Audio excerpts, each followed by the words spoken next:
Hey everybody, K-Plum Games here, and welcome back to another episode of Mother 3. In the last episode, we made it here to Newport City and explored as we spoke to many familiar faces. In this episode, we will be exploring the theater and seeing if we can maybe see a movie. Oh, we try running the theater and the woman says, "Hey you!" The only ones allowed to run inside the theater are the stars on the screen. If you take a look at that screen, you might recognize the stars of this movie. Rumor has it, whenever you guys do something, earthquakes and tremors and stuff happen. What in the world do you guys do? We use our psychic abilities to cause elemental attacks on people. It's pretty cool, actually. We also love people to death. Your guy's leader is locked up in an apartment building underground. Huh? You don't know nothing about no leader. But your leader wants to see you. Here I am putting myself at risk to tell you this, and you honestly don't know the guy? Yeah, we don't know the guy. I see, so you really don't know about him. I don't know, maybe you're supposed to meet him without knowing who he is or something. He definitely wants to meet you guys though. Who is this leader? Also, sorry about hitting the rewind button. I was trying to cancel my run. I don't know who our leader could be. A stink bug? Yeah, I saw one earlier. Where could it have gone? Some people say that if you take a big whiff of a stink bug smell, your memory will improve. If that's true, I'd sniff one without a second thought. So if we look at the screen here, you can see clips of Earthbound playing on the screen. These are screenshots from the game, from Mother 2/Earthbound. You can see Ness, Paula, Jeff, and I think you can see Pooh in some of the other shots, but you can see Ness and Forside, Ness, Paula, Jeff, and Pooh at the On It Meteor, at Dungeon Man, at the Hot Spring. That's where we had the coffee scene in that game. Same coffee scene we had in Mother 3 was in the Siren Valley, just like in that game. Master Belch, yeah, lots of references. These are literally screenshots taken directly from the game. That's so cool. Wow, that hole in the speaker leads directly into the sewer system. Absolutely unbelievable. So that's why the sewer stinks to high heaven. It even looks like stink bugs use it to come and go as they please. That's no good. We don't want no stink bugs getting in. Stink bugs stink up the place wherever they go. You know, like these seats, some of them smell bad. Huh, interesting. At first glance, the projectionist appears to be an old man, but he's actually a figure made of clay and dough. It's well crafted.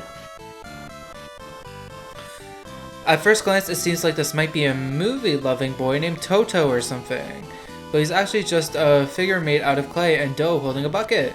You get the feeling you've seen it somewhere before. I think that's a double reference. Now, don't quote me on this, but I know that Shigesato Itoi, the creator of this game, before making Mother 3, was actually a Japanese voice actor for certain animes. He voice acted the dad in My Neighbor Totoro, I'm pretty sure, in Japanese. That's what I remember, at least. So, I don't know if that's a reference to that, or if I'm just reading into it. I don't know anything about My Neighbor Totoro, just that it happened. But also it's a reference to the water bucket dude from Chapter 7. Are you the type of person that always has to sneak behind everything? We came in an employee entrance, that's funny. Please don't come in here for the employee entrance. Alright, will do. So, let's check out this broken speaker. The hole in the speaker seems to lead into the sewers. Go through it? Let's try. It would be a bit difficult for people to fit through this. Huh. So, the people in the theater were mentioning a stink bug. This area stinks. This area doesn't stink too much. It's basically like playing hot or cold. We have to find the stinkiest seat. This area stinks. And if we hit this one, I think. This area really stinks. The top left seat here has a stink bug.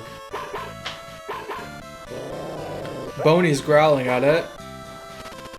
Oh, that stink bug is evading Boney. Oh boy. Wow. Well, where are we gonna... Oh, Boney just left. Okay, Boney left the building. The Mr. Sirens looks so cute. Oh, that's the Bubble Monkey. I think Salsa's a reference to him. Yeah. We have to find a way to get our dog back. Boney left. That's kind of unfortunate. Oh, I don't think these people were here before. My granddaughter is always by my side. I'm so thankful. I love her more than my daughter. Oh, I guess the love skipped a generation. That's sad. Grandma didn't really want to leave Tazmily, but everyone else left to come here, so... Yeah, that seems to be the story with a lot of folks. They didn't even want to leave, but they just came because everyone else did. Huh. Don't really enjoy that fact. Let's go to the arcade, because it's the closest building to the sewers, or closest building to the, what's it called? To the theater. Oh, God, I told you not to ram into me, sheesh. Actually, Thomas, you never said that, and also Thomas is here now. I guess he finally decided to pack up and leave, like he said he was going to do a few episodes ago. I've been hearing a dog whimpering for a while. I think it's somewhere right below us. I can't go check it out, though. The reason being that I'm afraid of dogs. Seriously, their noses are wet, they wag their tails, they lick people's faces. Gwah, I totally can't handle that. So, could you go look for the dog instead? Sure. Really? You must like dogs then. So, you'll go look for me. Okay, I'll open this heavy cover. I'm putting myself at major risk though. Okay, I'll open this sewer entrance for you. Here goes nothing. The sewer entrance is open. Let's check out a few things here. That's a mop, that's not a game. It's 10 DP per game, give it a try. Sure. You can see Lucas trying to press the buttons. He's just kind of flapping his hands though. Are we supposed to be pressing buttons? I don't even know. Oh, I just hear sound effects. Yeah, I don't think I'm in control of this. Interesting sound effects. Yeah, I guess while we're going through this, oh, Lucas, did you lose? Aw. In one sense, you feel completely satisfied, but I'm sure in another sense, you're like, oh, I just ate 10 of my dollars. Okay. Yeah, there's not much to see in here. Anyways, let's head down. I hear Boney barking. Cool. We're in the sewers. This reminds me of the sewer area. That's Boney barking. He must be nearby. This reminds me of the sewer area from Mother 2/Earthbound. There's a sewer dungeon in that game as well, where you fight the Plague Rat of Doom. But, that's not the case in this game. We're just going for the sewers, now.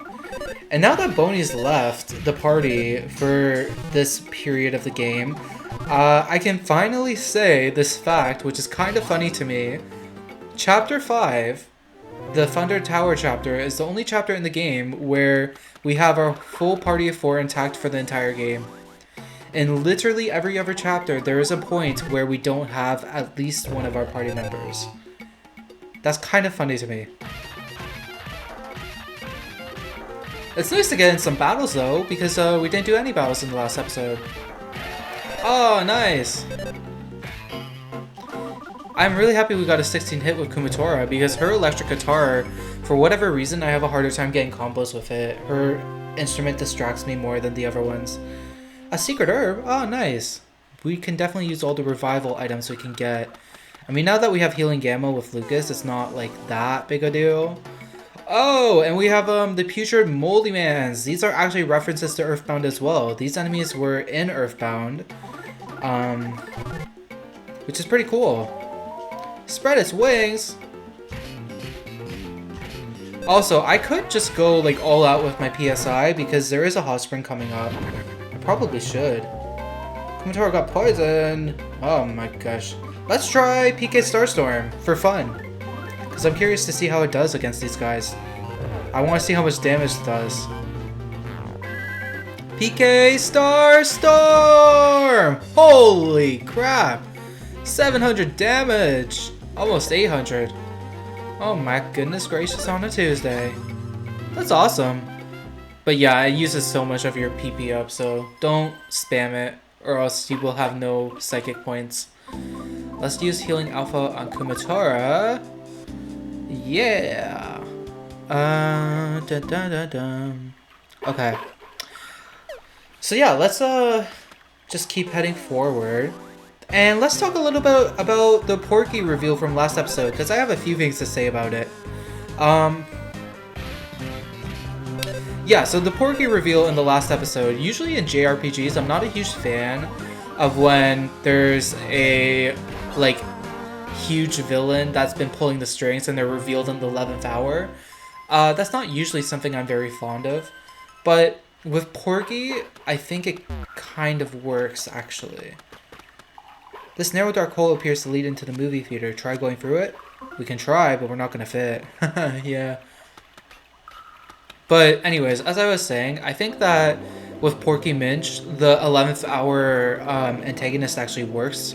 Because first off, his presence has been seen, or at least implied, for like a long time now.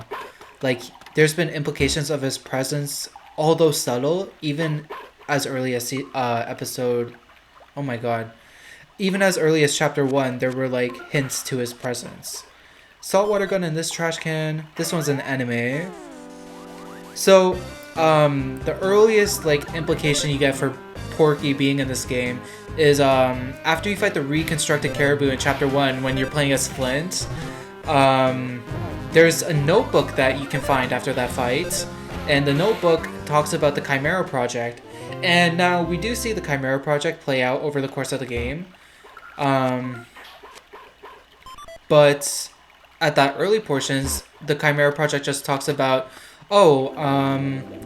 the person who was writing it had like a childish handwriting, and they just want to say, oh, this force is boring, we need to chimerify everything, we need to take the enemies apart and put them back together and mix and match them.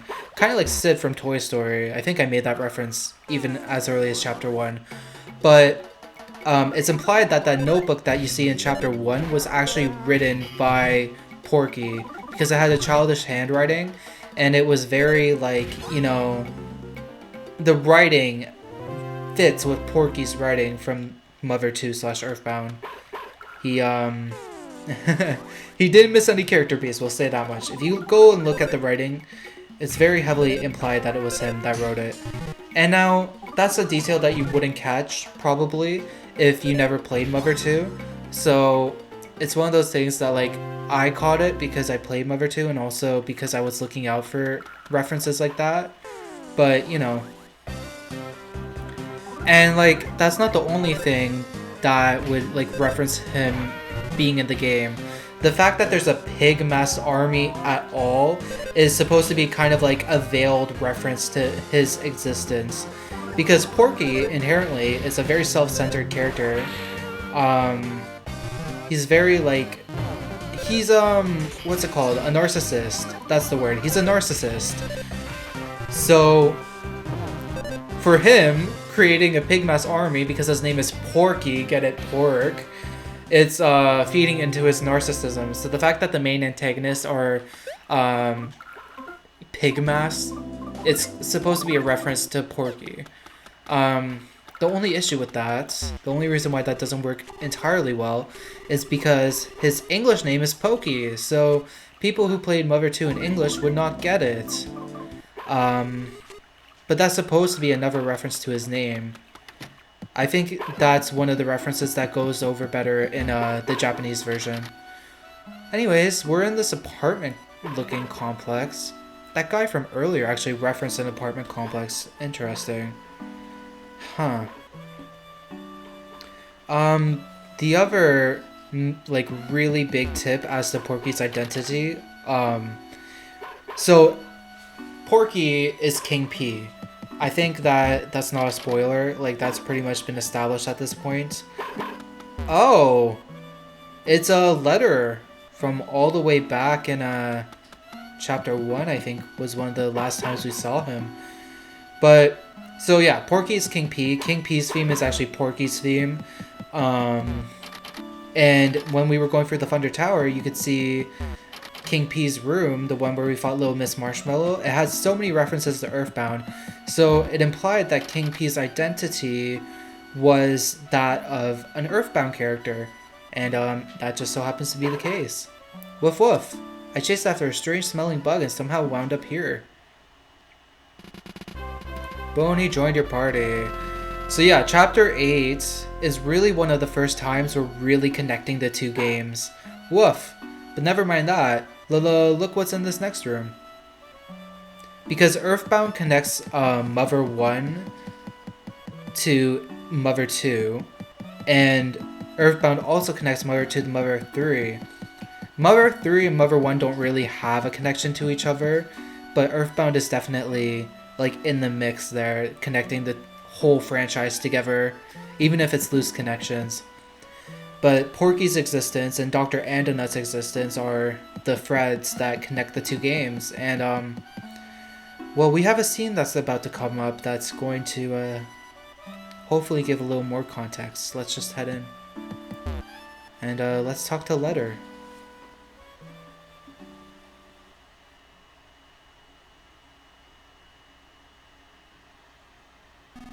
Yes, it's me, Letter, the bell ringer. It must be a real shock to hear me speaking for once. It wasn't that I couldn't talk all this time, I simply chose not to. As I rang that crossroad bell, deep inside my heart, I had decided I would speak to no one.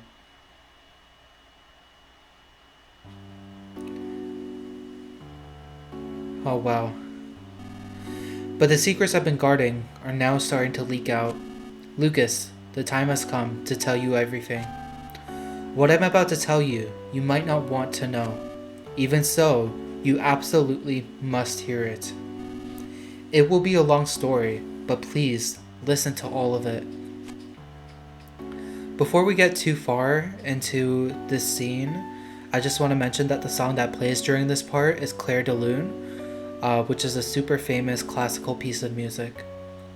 And it's interesting how it's used here because this specific musical piece is used in a lot of different media. With that said, let's start listening to Letter's story. Given who you are and how you've lived, what I have to say will tear at your hearts, and this is just so much to tell.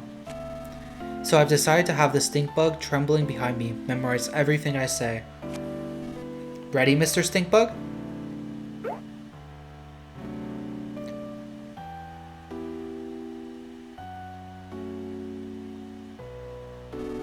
Long ago, there existed a world different from what the people on these islands think of. This world was incredibly big. More people lived on this world than there are grains of sand on these nowhere islands. I know it may be hard to imagine, but such a world once existed. Understand? Yes. At some point, the world wound up destroyed.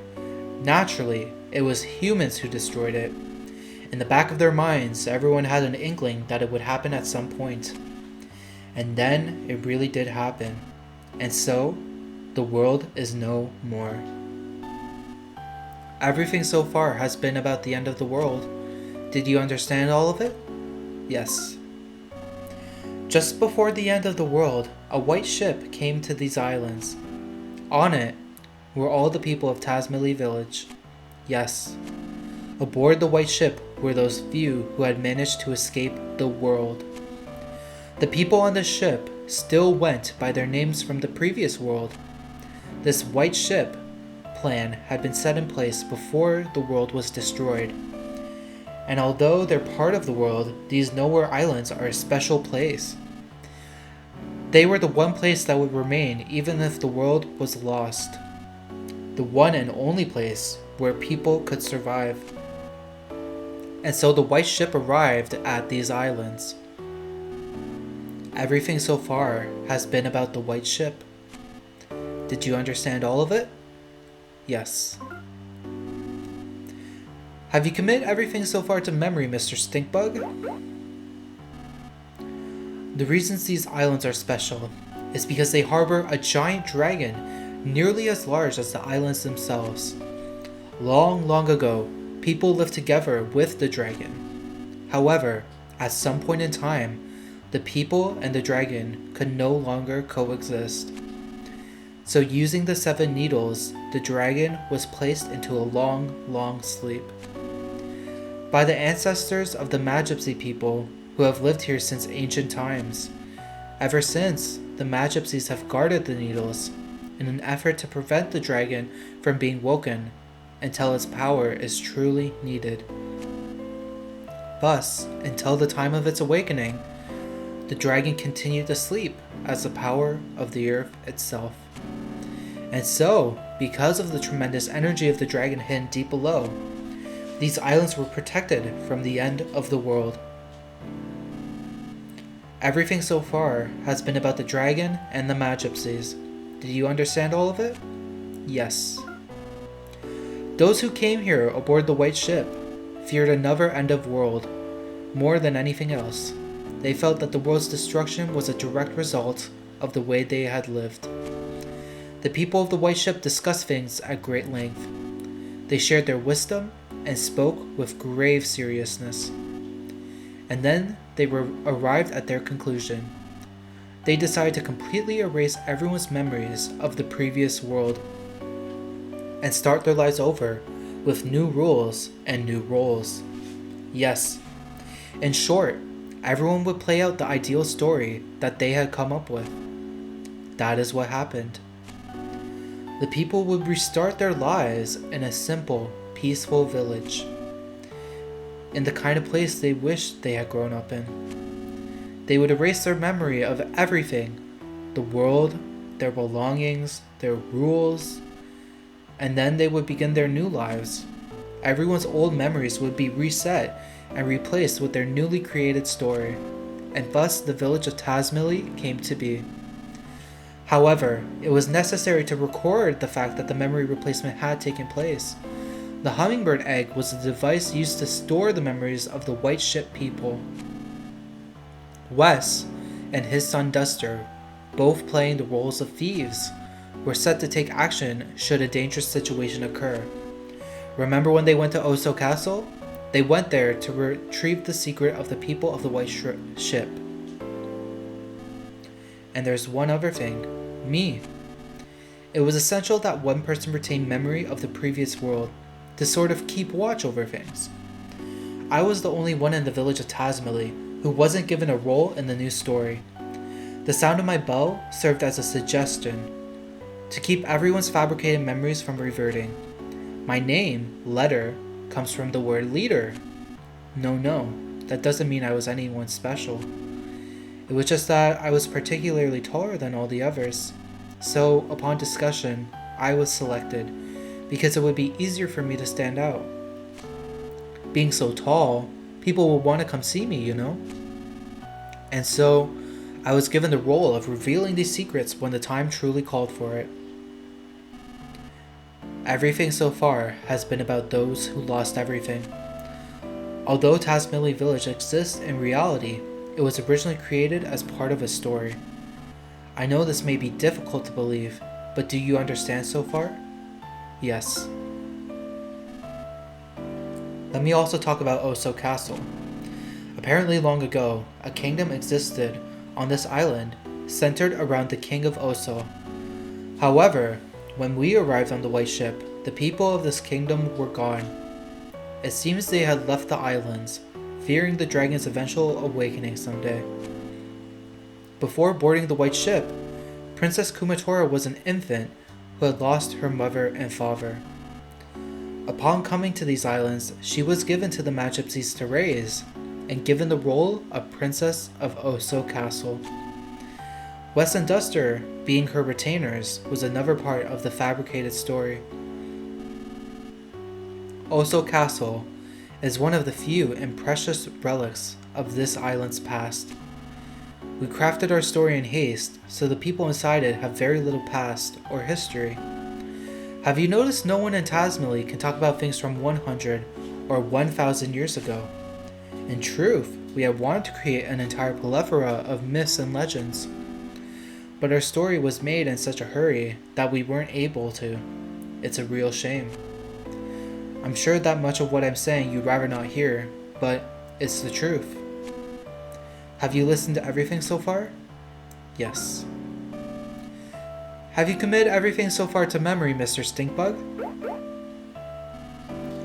Truthfully, we had no idea how Tazmily Village would turn out. But things actually went rather well. The people who had arrived on the white ship had fully taken to their new identities. They believed they had always lived together peacefully. It was when a person by the name of Porky stumbled upon these islands. that everything started to go amok. It seems he used the time distorter machine to travel through time and space at will. However, he was apparently shut out from all other times and spaces and tumbled into this era and these islands. Even worse, he used his time distorter to bring many people from other eras here. The Pigmas, as well as everyone in Newport City, were all brought here and brainwashed by Porky. This Porky fellow seems to view these islands as his own personal toy box, with which he can do anything he wants. He would take animals apart and recombine them to make creepy new chimeras. As a childlike dictator, he began doing whatever he pleased, including building Thunder Tower and forming his own army. Porky eventually learned the White Ship's secret because of a traitor among the Magypsies. Do you understand about the intruder known as Porky? Yes. This traitor was Locria, the 7th Magypsy, and the only one you haven't met yet. After Locria joined forces with Porky, Porky learned about the White Ship people and the secret of the sleeping dragon. Porky decided to pull the needles to wake the dragon so he could use the power for himself. The dragon is the power of the very earth itself, you see. It's said that whoever pulls the sealing needles will become the dragon's master. However, only a very select few are capable of pulling the dragon's needles. Apparently, neither the Magypsies nor Porky have that capability. Yet, the needles are being pulled now.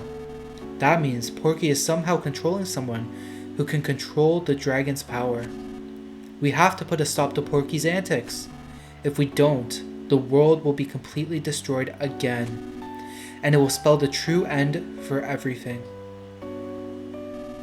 For Porky, that might be the ultimate pleasure, but we can't allow it to happen. We, the last handful of people there are, absolutely can't allow it to happen. Lucas, it seems you're a chosen one, with the ability to pull the needles sealing the dragon away.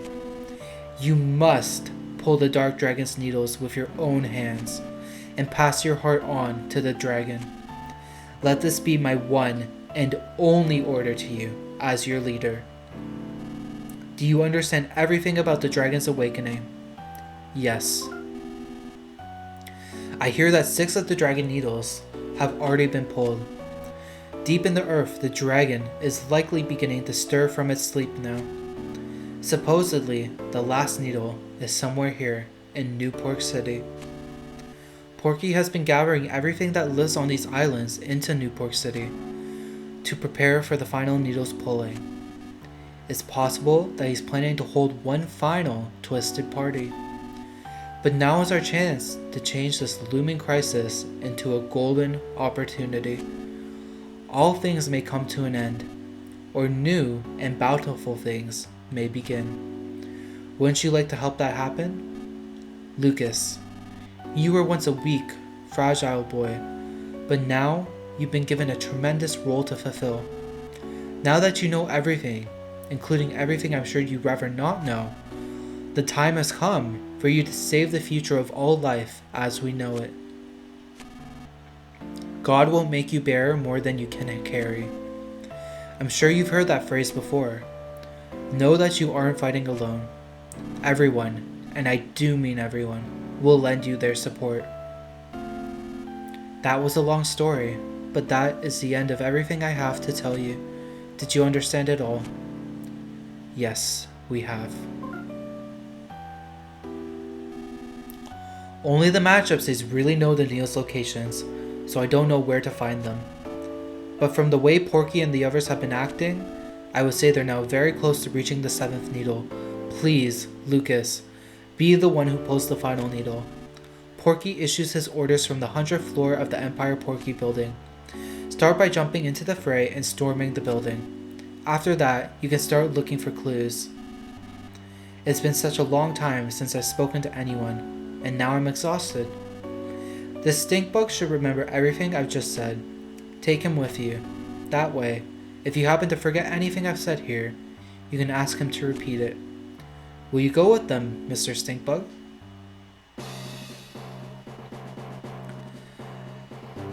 Let's pick up the stink bug.